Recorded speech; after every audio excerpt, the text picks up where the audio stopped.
Conversamos con la ministra del Interior y Seguridad Pública, Carolina Toa, a esta hora en Tele 13 Radio. Ministra, ¿cómo está? Buenos días. ¿Aló, ministra? Muy buenos días, Iván. Muchas gracias. No me asuste, ministra, por favor.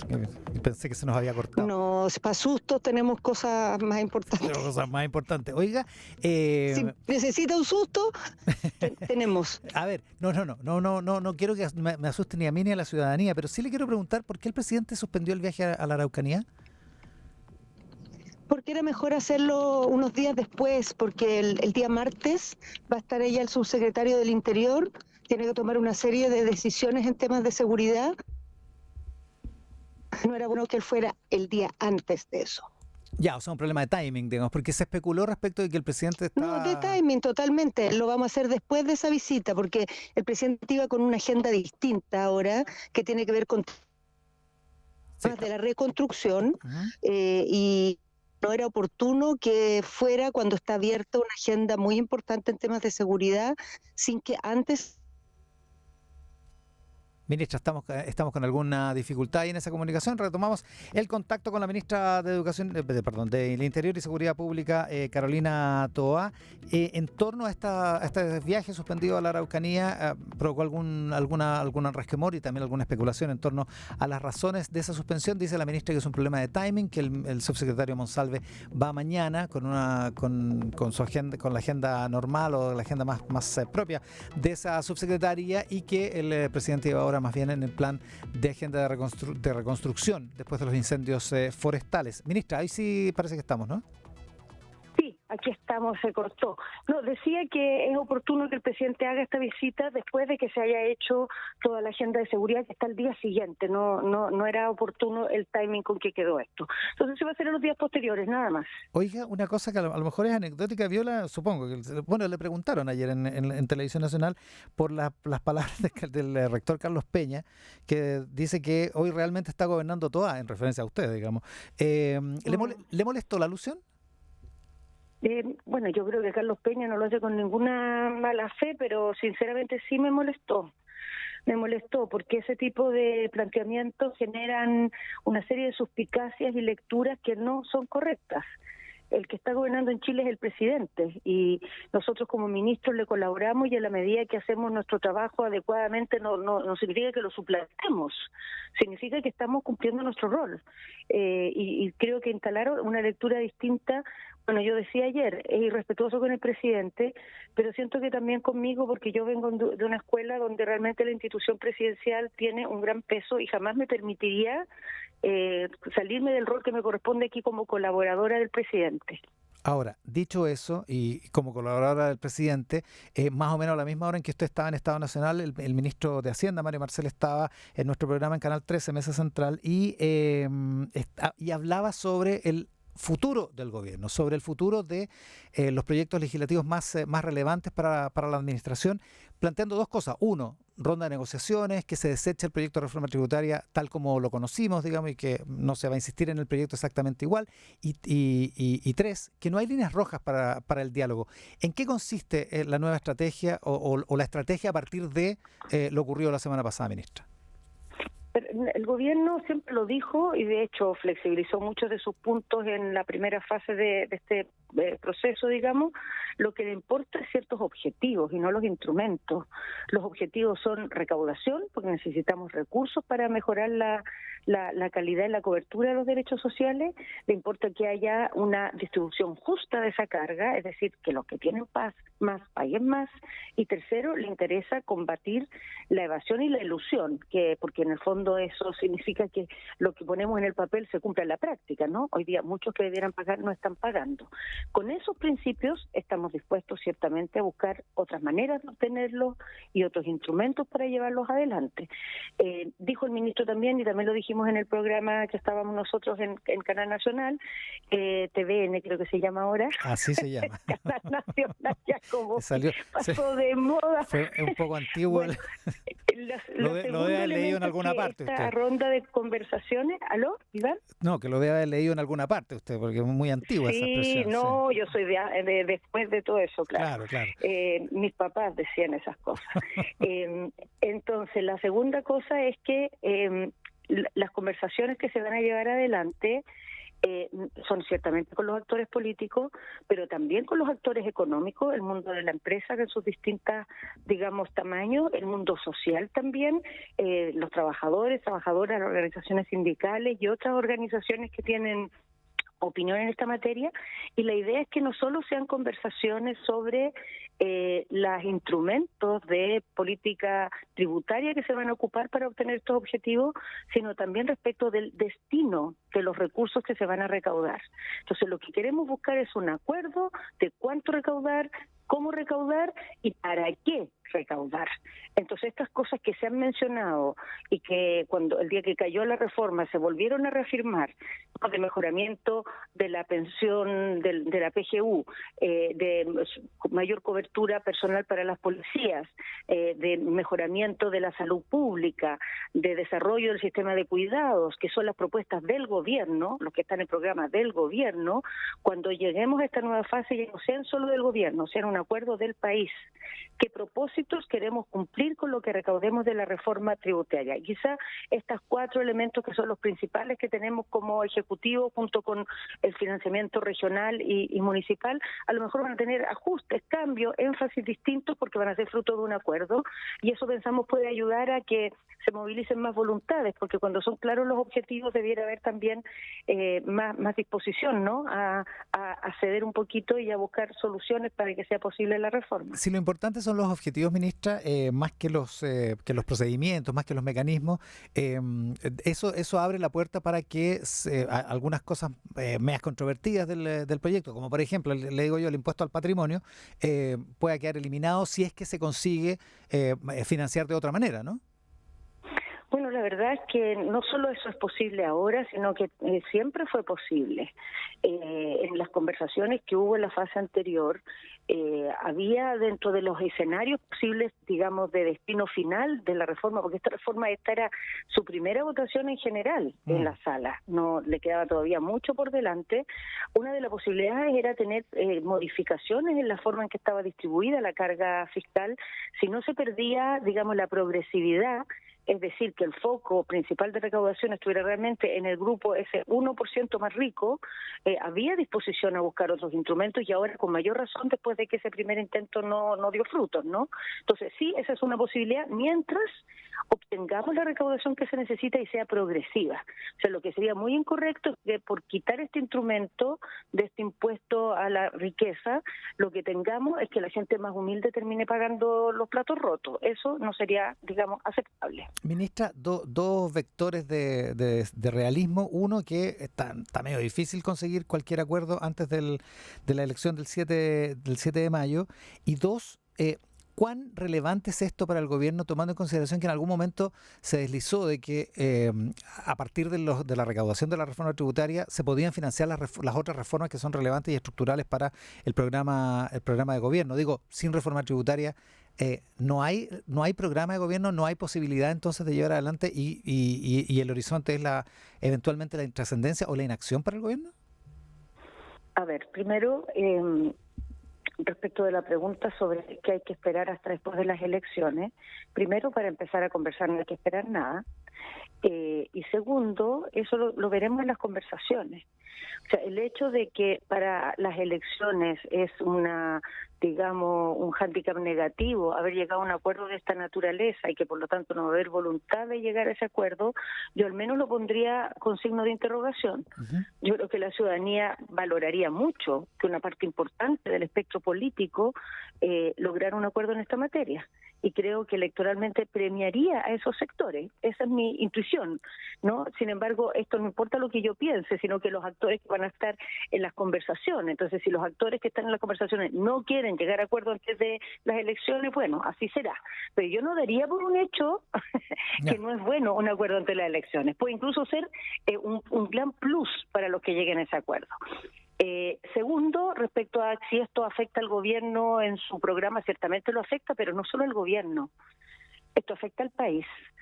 Nosotros llevamos un largo tiempo con fracaso tras fracaso en el esfuerzo de llegar a pactos, digamos, de sociedad en temas tan relevantes como el pacto fiscal, que es la materia tributaria, o los temas previsionales. Un gobierno tras otro no han logrado hacerlo, y eso ha ido afectando de alguna manera la adhesión de la ciudadanía al sistema político, su sentido de sentirse representada, de que sirve el sistema político para resolver sus problemas, y por lo tanto tener un fracaso en esta materia va a afectar a todo el sistema político y al país en su conjunto. Tercero, ¿condena esto la intrascendencia del gobierno? Bueno, no lo creo, porque el gobierno no tiene solamente estos temas en su agenda, ¿no?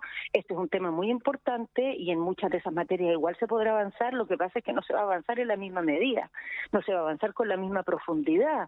Por ejemplo, la reforma previsional tendría que tener, digamos, postergado en el tiempo, al día que haya la recaudación, para que se pueda llegar a los niveles de PGU, que la gran promesa de esa reforma es que mejora las pensiones en lo inmediato, ¿no? En lo inmediato, porque mejora la PGU y también porque el sistema, toda la parte, digamos, contributiva, también permite un retorno, digamos, para los actuales, pensionados. Entonces, claro, todo sería más lento, todo sería más difícil, costaría mucho más obtener los resultados que hemos tenido, pero eso no significa la intrascendencia. El gobierno no es solamente esta materia, aunque esta es parte central de su corazón. Estamos con la ministra del Interior, Carolina Toá, esta mañana en Mesa Central. Ministra, en paralelo se produce después del cambio de gabinete esta tensión y estas protestas ya públicas, digamos, del Partido Radical y del Partido Liberal. La más grave es la de este segundo partido, en términos de sentirse derechamente afectados, digamos, por lo que pasó en el cambio de ministro y también de subsecretario en el caso de los radicales. Así es una preocupación muy grande para nuestro gobierno, porque son dos partidos muy relevantes de la alianza de gobierno, y en parte este ajuste, digamos, una de las cosas que necesitamos que logre es que deje de ser tema el asunto del gabinete, ¿no? Porque ha sido tema todo el tiempo, y bueno, aquí tenemos un problema que resolver y que hay que conversar intensamente en estos días. Ahora, sin embargo, en materia de cambios ministeriales, el énfasis que puso el presidente no es hacer ajustes de fuerzas políticas o de equilibrios de partido. El ajuste que puso fue poner el foco principal 1, 2, 3, 4, 5 en la gestión, y tener en los cargos donde hubo cambios a personas realmente indiscutidas, con capacidades probadas, con un reconocimiento transversal, y creo que eso se logró, porque esos nombres han suscitado reconocimiento, apoyo, todo el mundo los considera más que competentes para los roles que tienen que cumplir. Ahora, lo que no se logró es que al hacer ese ajuste todo el mundo quedara satisfecho desde el punto de vista de los partidos. Es bien difícil hacerlo, porque cuando tú tienes un gabinete de este tamaño y tienes una coalición donde tienes 11 partidos políticos, de tamaños muy distintos, donde no todos pueden tener la misma representación, es bastante, difícil cuadrar el círculo, cuesta mucho. A nivel de subsecretarios se hizo un esfuerzo por reforzar las subsecretarías, donde había que hacer como una profundización en las exigencias de la gestión, en lograr más realizaciones, en tener más presencia en el terreno, y se metieron perfiles de subsecretarios y subsecretarias realmente muy potentes.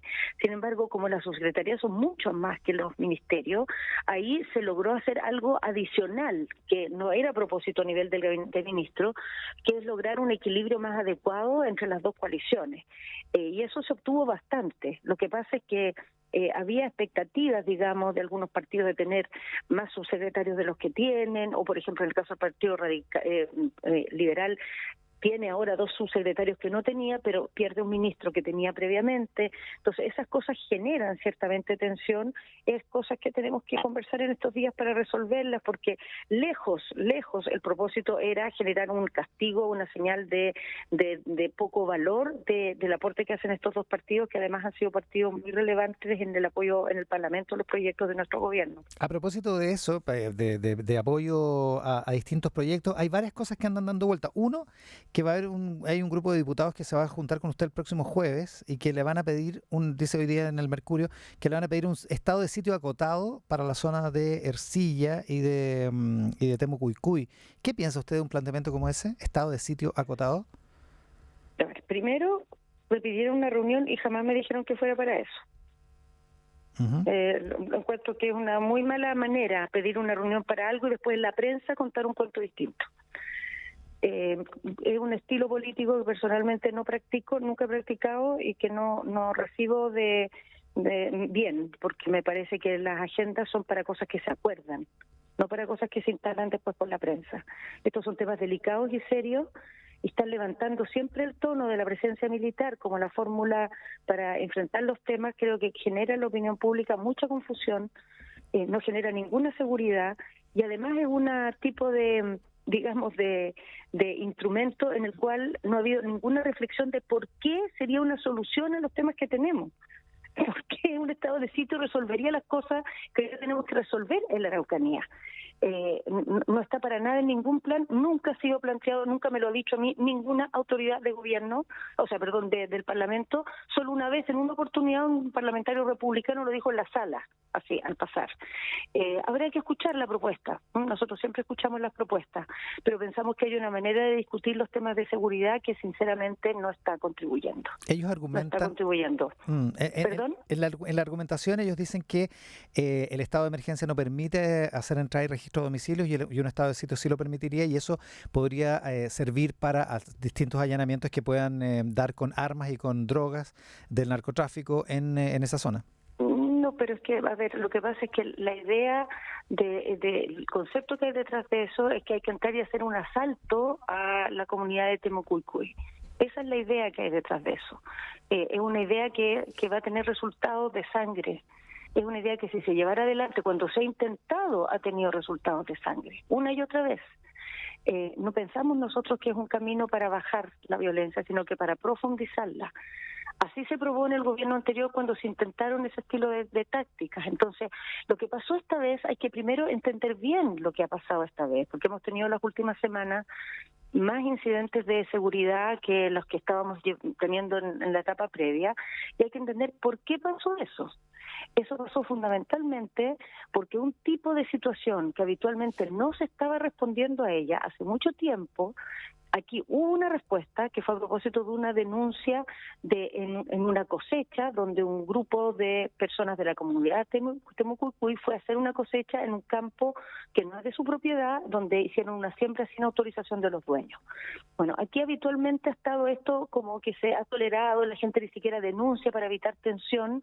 Aquí sí se denunció en el momento que estaba infragante el delito, y Carabineros procedió, y en una primera oportunidad requisó la cosecha que estaba ahí, después hubo una segunda denuncia porque se insistió, y ya no solo requisó, digamos, ahí requisó maquinaria, y lo recibieron con disparos, y por lo tanto hubo enfrentamiento y hubo heridos. Entonces, esto ha escalado una reacción de violencia. Entonces, hay que pensar bien, sentarse a pensar cuál es una táctica inteligente para desactivar este foco que se ha generado. No llegar y empezar a tirar por la prensa estado de sitio. Creo que eso a la gente en la Araucanía le genera solamente inquietud y genera falsas polémicas.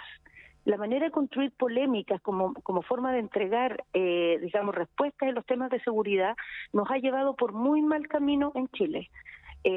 Exasperamos las diferencias en seguridad en lugar de tratar de construir conversaciones que sean fructíferas.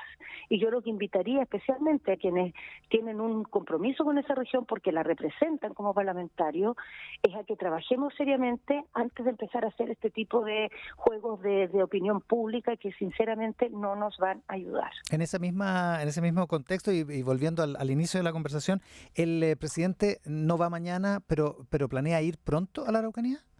Sí, pronto. Si esto es una agenda que tiene que ver con los temas de reconstrucción que se va a hacer de todas maneras. El presidente está haciendo periódicamente reuniones en la zona con las autoridades, los delegados y delegadas de las 3 regiones, de las 3 que fueron más afectadas, digamos, y también con los gobernadores.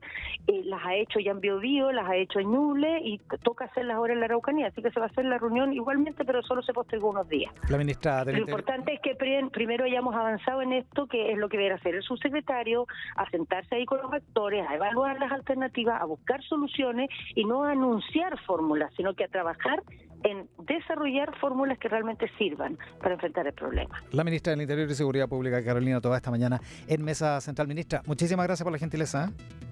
Muy buenos días. Buenos días.